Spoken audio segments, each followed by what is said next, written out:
Salut à tous. Alors aujourd'hui, on va s'attaquer non pas aux lanceurs spatiaux, ni aux lanceurs spatiaux soviétiques non plus.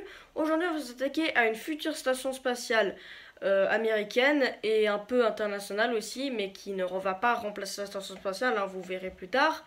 Mais en gros, cette station désigne du nom de Lunar Orbital Platform Gateway, abrégé LOPG. Avant d'en dire plus, j'aimerais déjà vous dire quelque chose. Bon, déjà, ce que vous pouvez constater, c'est que j'ai encore changé de plan, hein, ça, je pense que vous l'avez constaté dès le début.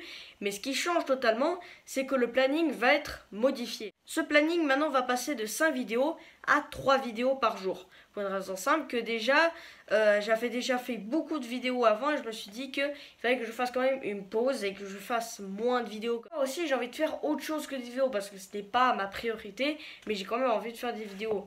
Mais du coup, ce que j'ai envie de faire, c'est qu'en gros, lundi, je ferai toujours des vidéos, mercredi aussi, et vendredi aussi pour les spéciales actus. Mais la spécialité avec le mercredi, c'est qu'en gros, cette vidéo va dépendre tout simplement du sujet. Hein. Ça peut être de la mécanique quantique, le système solaire ou encore d'autres sujets. Bref, aujourd'hui, on va parler aujourd'hui pas de lanceur, mais aujourd'hui d'une station spatiale américaine et un peu internationale qui va être en gros très spécial et qui en gros a le nom de Lunar Orbital Platform Gateway, abrégé LOPG.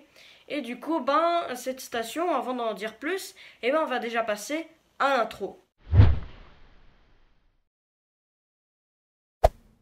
Pour cette station spatiale internationale qui va être un peu internationale, elle va pas être occupée par différents pays, mais en tout cas pour la construire, déjà cette station des bases, normalement, elle devait normalement servir de base de départ pour tout type d'exploration humaine au-delà de l'orbite basse.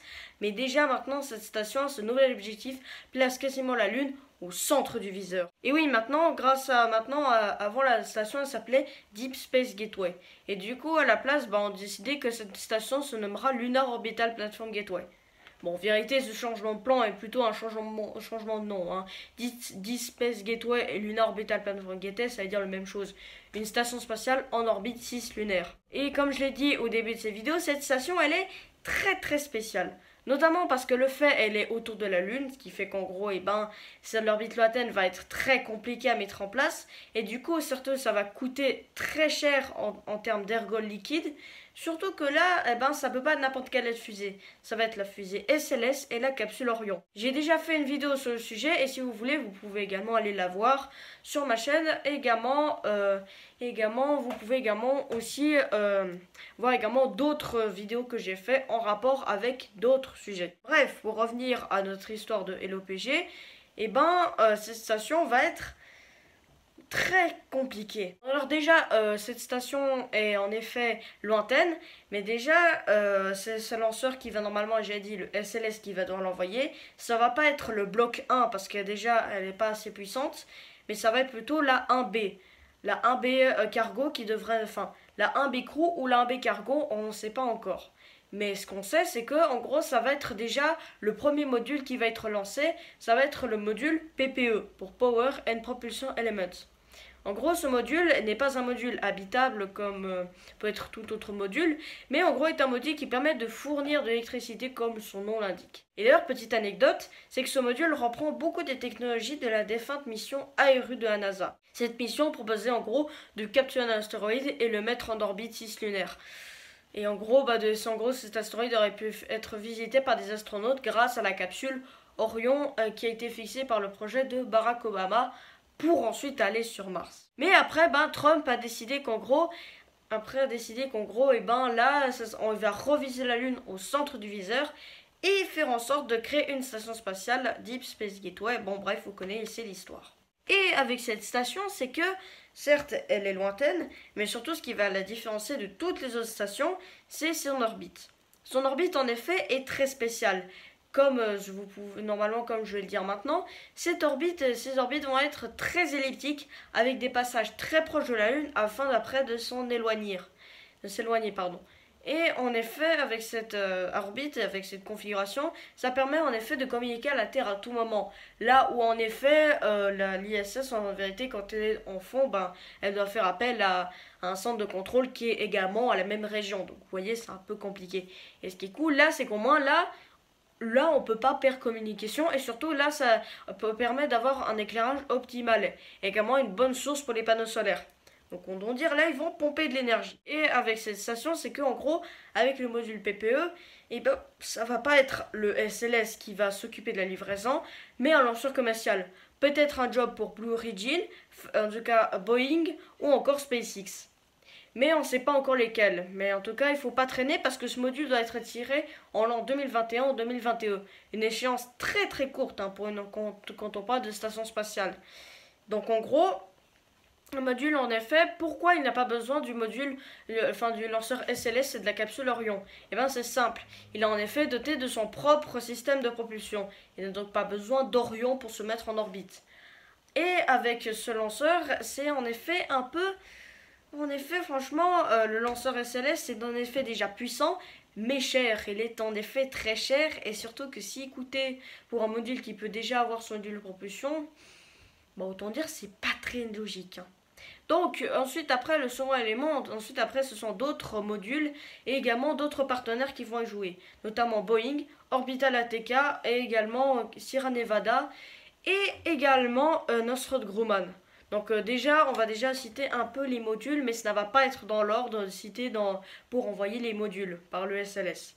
Donc tous les vaisseaux, enfin tous les modules que je vais citer, vont bel et bien être lancés par le module de commande Orion et le SLS. Donc en tout cas, d'après la liste, normalement, Orbital ATK actuellement, ils sont en train de travailler sur un vaisseau, enfin un module qui est normalement dérivé de son vaisseau cargo Cygnus, qui en gros ravitaille toujours aujourd'hui la station spatiale internationale. Et également Nanorax veut également aménager un module avec un module gonflable, comme Bigelow qui également devrait déjà amener lui aussi un module gonflable qui normalement devrait être un peu un dérivé du gonflable BIM actuellement attaché à la station spatiale internationale. Et également avec tous ces modules, on a également un autre module de la NASA, le module logistique. Mais malheureusement, on n'a pas beaucoup d'informations sur ce module, et en tout cas, il va falloir attendre un bon bout de temps avant d'en savoir plus. Après, l'OPG pourra enfin être complété en l'an 2024. D'après ce que j'ai vu, normalement, en 2024, si je ne me trompe pas. Et avec cette station, ce qui va être différent, c'est que déjà, elle ne va pas être occupée en permanence comme peut être l'ISS.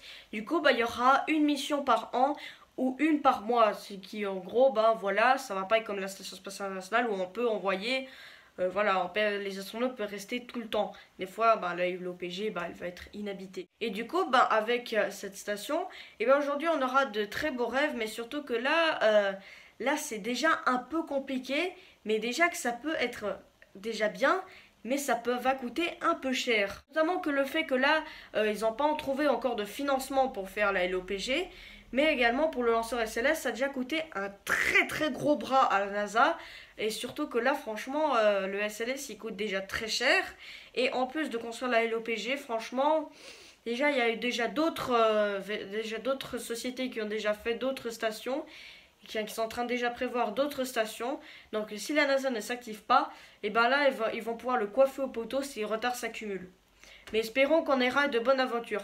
Malgré le coût faramineux et le budget qui s'envole à tout prix, bon bref, peut-on dire que le SLS va trouver un second souffle avec la Deep Space Gateway. Quoi qu'il en soit, en tout cas, ça va être une station formidable qu'on a hâte tous de voir un jour cette station venir. Donc aujourd'hui en tout cas c'est un peu mort, mais si le budget de la NASA augmente, il y aura une grande chance que ça peut l'arriver. Aujourd'hui on va s'arrêter là pour cette vidéo, donc j'espère que ça vous aura plu. Donc on se retrouve pour mercredi pour une prochaine vidéo, et du coup en tout cas je peux vous dire que vous pouvez aller jeter un oeil à mes autres vidéos qui elles sont également sur ma chaîne. Donc n'hésitez pas également à liker la vidéo, ça permet aussi également de me soutenir.